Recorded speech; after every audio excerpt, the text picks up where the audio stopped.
তোমরা শুনেছ শিয়ালের চালাকি আর কুমিরের বোকামির গল্প? আজ তোমাদের সামনে সেই গল্প যেখানে বুদ্ধি আর লোভের টক্কর হবে, আর হাসি মজা থাকবে চোখে পড়ার মতো। ওহ, এত ক্ষুধা! মনে হচ্ছে পেটে ঢোল বাজছে। আর মাছ কোথায়? আজ নিশ্চয়ই একটা বড় খাবার দরকার।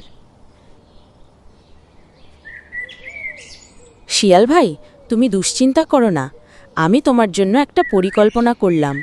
কুমিরের পিঠে চড়ে নদী পার হও, বুঝলে? কুমিরের পিঠে?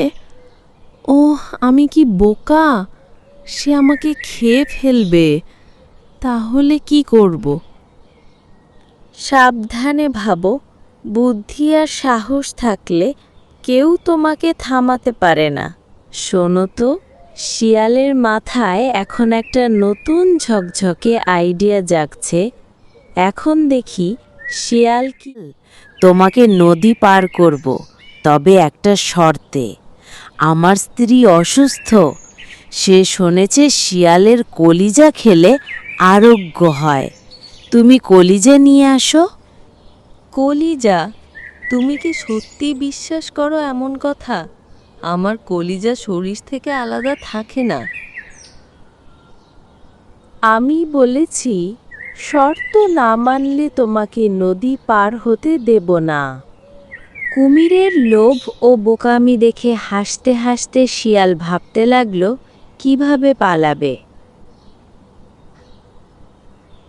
ঘিরে চলে যাও, কলিজা নিয়ে আসো, না হলে তোমাকে নদী পার হতে দেব না। কলিজা কোথায় পাওয়া যায়? শরীর থেকে আলাদা করে রাখা হয়? দেখতে দেখতে শিয়াল নদীর পাড়ে একটা বড় জায়গার ওপর উঠে দাঁড়ালো। মাছ? আমি কিছুই দেখছি না।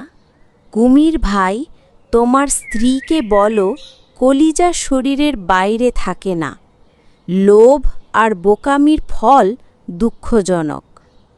তুমি আমাকে ঠকালে, কিন্তু আমি আর লোভী হব না। ভালো কথা কুমির ভাই, বুদ্ধি আর সততা নিয়ে চললে সবাই সুখী। শিয়াল দৌড়াতে দৌড়াতে বনের বড় একটা আম গাছের নিচে এসে বসল। শ্বাস হাঁপিয়ে যাচ্ছে, কিন্তু চোখে মুখে একরাশ তৃপ্তি আর হাসি, যেন সারা জীবনের সবচেয়ে বড় জয় পেয়ে গেছে। হা হা হা, কুমির ভাইকে তো একেবারে বোকা বানিয়ে দিলাম। দেখেছ, আমার চালাকি কারো সাথে মেলে না। আমি চালাকের রাজা। ঠিক তখনই ওপরের ডালে বসা এক বৃদ্ধ টিয়া পাখি সব শুনছিল। তার চোখে একটু মমতা, কিন্তু কথাই ছিল সতর্কতার ছোঁয়া। বাছা, চালাকি করেছ ঠিকই, কিন্তু মনে রেখো, অত আত্মবিশ্বাস একদিন কাল হয়ে আসতে পারে। যে বেশি চালাকি করে সে একদিন বড় ফাঁদে পড়ে। আরে টিয়া দাদা, আমি তো শিয়াল। আমার চালাকি দেখে সবাই হাঁ করে তাকিয়ে থাকে। আমাকে বোকা বানাবে এমন সাহস কার আছে? ওদিকে নদীর জলে কুমির ভেসে আছে, চোখে পানি, কিন্তু সেটা কান্না নয়, রাগ আর প্রতিশোধের আগুনে জ্বলছে তার মন। এই শিয়াল আজকে পালিয়ে বেঁচেছে ঠিকই, কিন্তু পরের বার আমি আর ওর কথায় কান দেব না। নিজের বুদ্ধি দিয়ে ওকে ধরব। সূর্য ডুবে যাচ্ছে ধীরে ধীরে। জঙ্গলটা শান্ত, কিন্তু শিয়াল আর কুমির দুজনের মনেই চলছে নতুন নতুন পরিকল্পনা।